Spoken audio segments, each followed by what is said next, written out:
හරි ළමයි අපි දැන් 2024 ඕලෙවල් ගාන පොඩ්ඩක් කතා කරන්න කියලා බැලුවේ 2024 රොවිනි මානෙල් කියලා දෙන්නෙක් ඉන්නවා. ඒ දෙන්නා රූපවාහිනියක් මිලදී ගන්න යන්නේ විදි දෙකකට. හරිද? විදි දෙකකට රූපවාහිනිය මිලදී ගන්න යන්නේ. එතකොට ඒකේ රූපවාහිනියේ වටිනාකම 84000යි.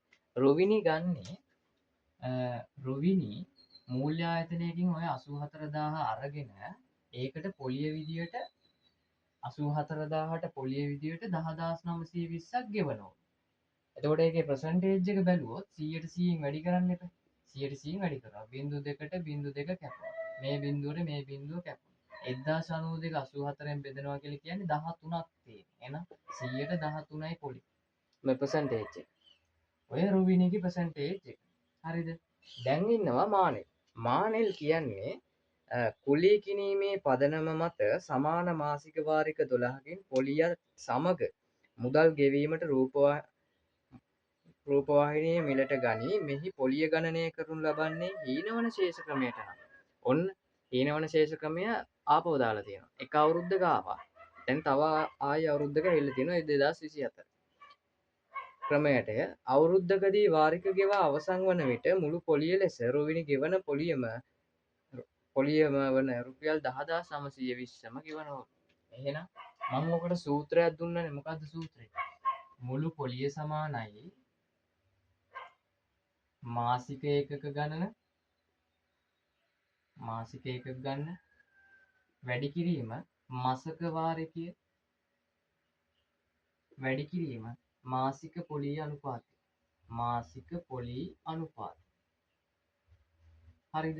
මුළු පොලිය දැන් දන්නවනේ 10,920යි. මාසික එකක ගන්නට සූත්‍රයක් දුන්නා n බෙදීම 2 n ධන 1 කියලා. වැඩි කිරීම මාසක වාරකය 84000ක් නේ ගන්න. 84000 වාරික 12කින් ගෙවන්න. එතකොට වැඩි කිරීම මාසික පොලි අනුපාතිකය අපි තාම දන්නේ නැහැ. ඒකට දාගෙන අකුර මම දාගෙන p කියලා. හරිද? එතකොට 10920 12 බෙදීම 2 12 ධන 1 වැඩි කිරීම 84000 බෙදීම 12 වැඩි කිරීම p. දැන් කපාගෙන යන්න තියෙනවා. මේ බලන්න මේ 12ට මේ 12 කපන්න පුළුවන්. ඊට පස්සේ 10920 මේ පැත්තේ ඉතුරු වෙනවා 12යි 1යි එකතු වුණොත් 13යි 13 බෙදීම 2 වැඩි කිරීම 84000 වැඩි කිරීම p. මේ දෙකටයි මේ 84යි කැපෙනවා 42යි. එතකොට 10920 13 42න් වැඩි කරලා තව බිංදු 3කුත් තියෙනවා. හරිද? වැඩි කිරීම p. දැන් percentage එකක් නේ ගන්න තියෙන්නේ. එහෙනම් 10920 බෙදන්න 13 වැඩි කිරීම 42.3. මේ එක බිංදුවකට එක බිංදුවක් කපන්න පුළුවන්. හරිද? මෙතන මේ බිංදු දෙක තියාගන්නයි 100ට percentage එක හදාගන්න ඕනේ. එහෙනම් මේ බිංදු දෙක තිබ්බා. 13යි 42යි ගුණ කරලා එන ගාන මේ 1091ට බෙදුවොත් එනවා මට 24ක් කියලා. 24ක් නෙමෙයි දෙකක් කියලා. හරිද? දෙකක් කියලා. 100ට දෙකක් කියලා. එතකොට දෙක බෙදීම 100ක් කියලා තමයි ආවේ.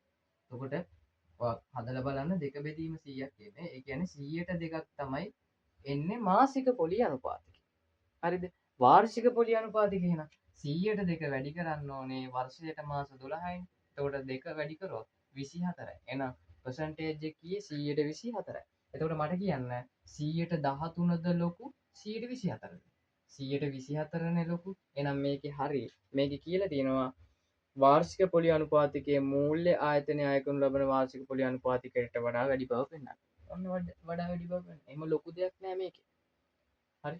ප්‍රතිශත කියන්නේ ආයි සුපිරියටම හදන්න පුළුවන් ගන්න. එහෙනම් මේකත් හදාගන්න.